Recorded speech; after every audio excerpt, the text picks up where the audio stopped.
Welcome everybody, how you guys doing? Woo! Welcome to the USA CBD Expo. I'm glad to see all these faces here. So it's amazing to see how fast the industry has grown in the last couple of years. To give you a little bit about myself,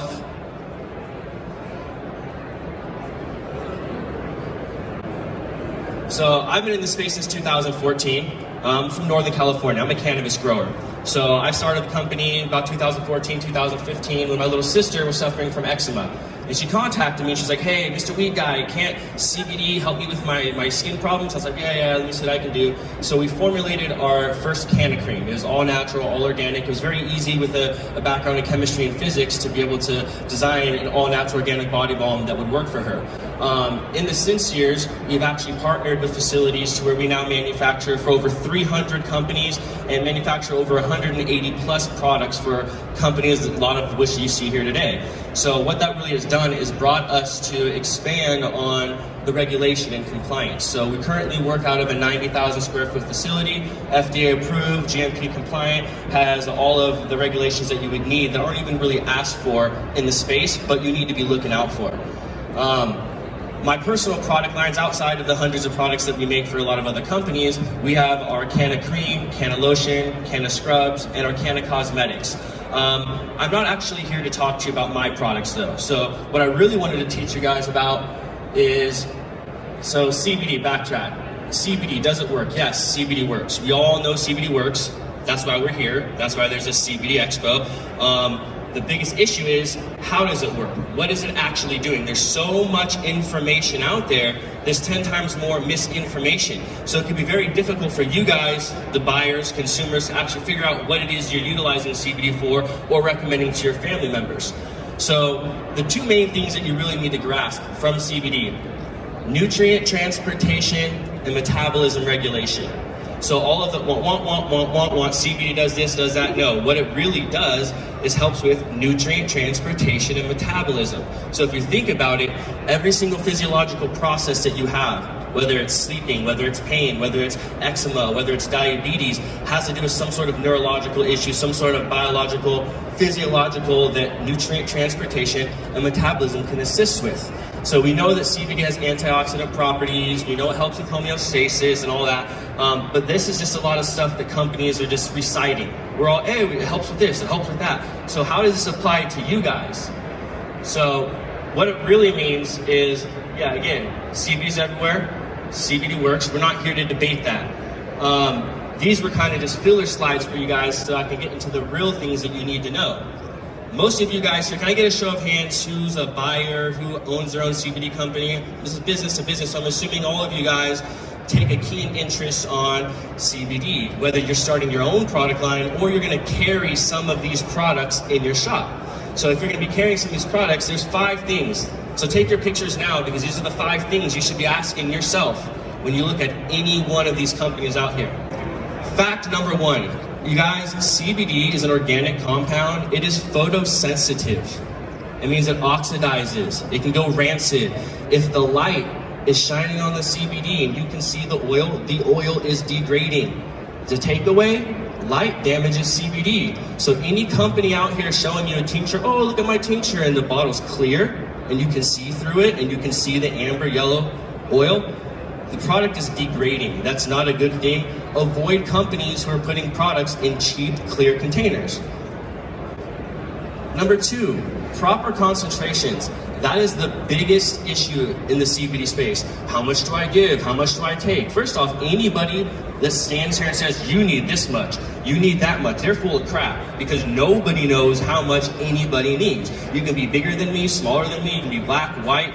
There's so many different factors that have to do with how our body metabolizes CBD. So what we can do is provide you guys with the concentration that works. So think about it. Tincture bottles, it's a 1 ounce bottle, right? There's 30 milliliters, there's 20 drops per milliliter. That leaves you with 600 drops per bottle. Why is there a 500 and 1,000 and a 1,500 milligram tincture? They're not in the proper concentrations, people. Why are you giving me 0.833 milligrams per drop? Why are you giving me 1.24 milligrams per drop? Because some companies aren't aware of the dosages. Now that's with tinctures. With skincare, a little fun fact, for skincare to even consider an active ingredient by skincare law, minus CBD, you have to have 1% active ingredient. If you don't have at least 1% of concentration in your product, it is so insignificant that the government's like, you can put those ingredients in whatever order you want. They're irrelevant. So again, what's that mean? A bottle that has X amount of milligrams, so our pain cream, it's in a 100 milliliter bottle. 1%, so that's, you have to have 1,000 milligrams. Any pain cream that's in a 100 milliliter bottle, all these pumps, you see them. We make them for a lot of companies. We make them, some companies want 250, some companies want 500. I'm not here to tell you that an elephant's not orange. You want an elephant that's orange, we'll make it for you. But I am here to inform consumers and people like yourself what you should be looking for when it comes to concentration. So, sublingual limits, this is my favorite one. So how much is too much? Now, I started my company, like I mentioned, because my sister, she had eczema. Right around the same time, one of my good friends, Megan, she was diagnosed with breast cancer. She ended up having a double mastectomy. She went like 26 rounds of radiation, chemotherapy, the whole nine. Ended up having multiple treatments. She was up to about 280 milligrams a day of CBD. So this gets a little technical. I don't like getting too technical because you can lose a lot of people here. But when I was doing my research on veterans coming back from war, from PTSD, from pain, from any kind of ailments, we were treating them with opioids. And we were doing tests. The government was doing clinical trials trying to figure out how much opioids you can take to help you with your problems. And from the top 5 opioids that they were giving people, they determined that the maximum absorption is about 1/3 of a milliliter. The maximum absorption is about 1/3 of a milliliter. Now, all of you people here, all the saliva, get the saliva in your mouth. All the saliva that you have, human physiology, 1.1 milliliter, all of you. Now they proved that of that 1.1 milliliter, sublingually, remember it's a sublingual tincture, right? It's not like, oh, drink the bottle, everybody. You're supposed to be taking some medicine under the tongue. Sublingually, you can only absorb 1/3 of a milliliter. Well, a milliliter is 20 drops. 1/3 of that would be 6 to 7 drops. Any company telling you to take a half dropper or a full dropper is unaware of this fact. It's just simple human physiology. It doesn't matter what you're putting in, CBD, it could be any kind of beneficial product you're putting in a product. So when it came to my friend Megan, if she was up to 280 milligrams a day, how are you going to give somebody 280 milligrams a day if you can only take 6 drops under your tongue at a time? Well, that's what we create up with our 12,000 milligram, which is 20 milligrams per drop. Our 6,000 milligram is 10 milligrams per drop. So you can wake up in the morning, take 6 drops, that's 60. Take another 6 drops, another 6 drops. So I can't say you need this much, you need that much, but what I can do is put the proper amount of CBD in the bottle so that you can actually figure out how much you're taking. So when you take it today and, oh, that works, you can take more or less and you can figure out what works for you. So again, the takeaway is no half or full dropper servings. They are unaware of human physiology and it's giving you too much product spilling over into your mouth. Oh, that leads us to our next slide. You do not have taste buds under your tongue, people. Why are there so many flavored tinctures? Again, most companies are unaware of the previous slide, which talks about concentration, and they're saying, hey, take a full dropper. Yeah, you're oversaturating your sublingual gland and all that oil spills out onto your tongue where you do have taste buds and it tastes like crap because it's an organic full spectrum oil or broad spectrum oil. So again, if your product is dosed properly and it's a high enough concentration, you don't need flavoring. Now, there are scenarios where flavoring can be helpful. Like I noted here, you have children, pets, people who can't keep, if you're epileptic or if you're, Parkinson's and you're shaking, there's certain scenarios where, hey, you know what? Putting a little flavoring and making a little bacon flavor so your dog eats it, that's fine. But for the general person who needs product, if you're trying to advocate health and wellness, not foo-foo packaging and clever marketing, go with concentration. Now, the COA, the Certificate of Analysis. Another one of the biggest things that a lot of people are overlooking. You can walk around here and you can probably notice some of these companies have the same COA. How do you guys have the same COA? Well, it's again, because they're unaware of a few things. There's a farm that farms CBD. There's an extraction facility who extracts it. There's a manufacturer who turns it into a finished product. And then there's a company who sells it to you guys. All CBD starts at the farm. The farm grows thousands and thousands and thousands of pounds of CBD. They give you a COA.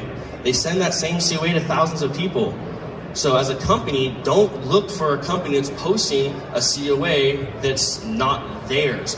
You need to make sure you're looking for a raw material COA, which is the flower, then the oil, and then also the most important is your finished goods COA. Because a lot of people are showing you a COA, oh yeah, we're using an 84% oil. Cool. Show me the COA on the product to prove that much CBD actually made it in the product. Another reason why a lot of companies aren't doing this, because a full panel COA is potency, heavy metals, pesticides, residual solvents, terpenes if applicable.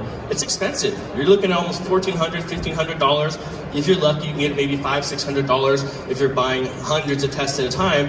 But imagine a company that, like, we have 15 SKUs. Every single time we do a new batch, we're dropping 10, 20 grand just on testing to say, here guys, there's no pesticides in here, there's no pathogens. Another thing is that a lot of the farms, yeah, you farmed clean, you extracted clean, but people are buying these containers from China, and China's containers are failing heavy metals. So a lot of these companies, you're getting a 55-gallon drum of CBD oil, and you're making 10,000 tinctures, and your tinctures don't pass your heavy metal test. So you just failed your product because of the packaging. Well, guess what? That same company did not send in the tincture to test with that bottle. They sent in a sample from the lab that gave it to them. So if you're sending in a clean sample, no shit, it's gonna pass. It's a clean sample. You're not gonna fail. So you have to be cautious of companies that are doing just enough to get by. So when it comes to a full panel COA, you're going to be looking for those few pesticides, heavy metals, residual solvents. And again, avoid clear containers, avoid diluted products, no half or full droppers. Careful with flavored tinctures. Don't avoid flavored tinctures. Just make sure that they're within your company's ethos or your store's ethos. Because think about it, there's thousands of companies up here. The smoke's going to clear soon. And the general consumer is going to wake up. And they're going to realize that your product and your product and your product is the same exact product, except you spent $5 on a box, you spent $2 on a label. Why is it $40 more expensive? Once people realize the beneficial properties of CBD cannabinoids, we're not going to want it marketed to us like Viagra. We do not need it foo-foo, like it works. You have a endocannabinoid system. It's the only system, like, you don't have a vitamin receptor system. It's not a water receptor system. You actually have a hardwired built-in system that only responds to cannabinoids. But CBD doesn't do anything. Remember, CBD doesn't do anything. Remember, CBD helps your body help itself. All the CBD you're taking here is to help your body produce its own CBD. Your body produces cannabinoids right now, every day. You know, most predominantly in breast milk and the placenta and cannabis. So if you're not smoking cannabis and you're not drinking breast milk, you're pretty much CBD deficient. So that's the reason why we take CBD, is to stimulate the production of our own CBD. That's why you put it in your skin cream, so you can say, hey, my body, I have pain here. Can you send some, you know, anti-inflammatory markers here to help me out? So that's pretty much the 5 things. I'm going to be doing more lectures throughout the year. I'm going to be breaking down a lot of this. We actually have all the facts. So I put together 7 facts about CBD that you should look for when sifting through all the products available. I'm going to go into more depth on each one of these, so make sure you guys stay tuned, and most importantly, stay educated.